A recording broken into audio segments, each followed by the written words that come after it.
అందరికీ నమస్కారం. ప్రియా కిచెన్‌కి స్వాగతం. ఈరోజు మనం చాలా రుచికరమైన వంకాయ బంగాళదుంప ఎగ్ కర్రీ తయారు చేస్తున్నాం. ఇంట్లో ఉండే సాధారణ పదార్థాలు తక్కువ సమయంలో ఈ కర్రీని సులభంగా చేసుకోవచ్చండి. మెత్తగా ఉడికించిన వంకాయ, బంగాళదుంప ముక్కలు, మసాలా బాగా పట్టిన ఎగ్స్ కలిసి ఈ కర్రీకి అద్భుతమైన రుచి ఇస్తాయండి.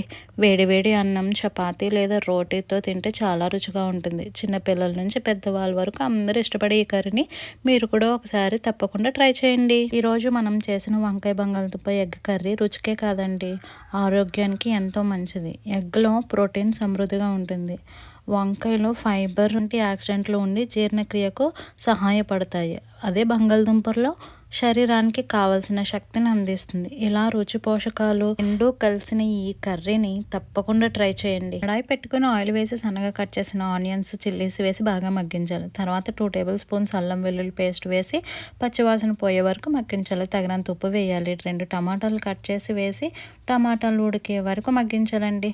ఉల్లిపాయ, టమాటాలు బాగా మగ్గిస్తేనే కర్రీ టేస్టీగా ఉంటుంది. నెక్స్ట్ బంగాళదుంపలు కట్ చేసి వేసి ఈ ఒక 50% ఉడకాలండి. కొంచెం కరివేపాకు కూడా వేయాలి.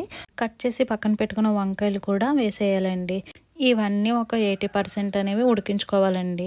ఇవి ఎంత బాగా ఉడికితే అంత టేస్టీగా ఉంటుంది కర్రీ అనేది. ఆవిరిపోకుండా మూత పెట్టుకుని ఉడికించుకుంటే త్వరగా మగ్గుతాయండి. ఇలా మగ్గిన తర్వాత ఒక స్పూను పసుపు, 2 టేబుల్ స్పూన్స్ కారం, ధనియాలు, జీలకర్ర పొడి, గరం మసాలా వేసుకొని బాగా కలుపుకోవాలండి. ఈ మసాలా అంతా వంకాయకి, బంగాళదుంపకి పట్టాలండి.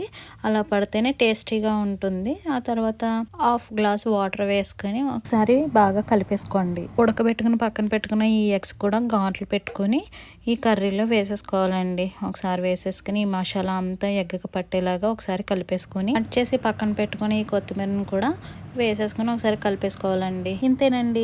ఈ రెసిపీ మీకు నచ్చితే వీడియోకి ఒక లైక్ ఇవ్వండి, మీ ఫ్రెండ్స్తో షేర్ చేయండి. ఇలాంటి మరెన్నో రుచికరమైన వంటల కోసం ప్రియా కిచెన్ ఛానల్కు ఫాలో అయిపోండి. ఇంకా ముందు మంచి హెల్తీ ఫుడ్తో మీ ముందుకు వస్తాను. అంతవరకు బాయ్.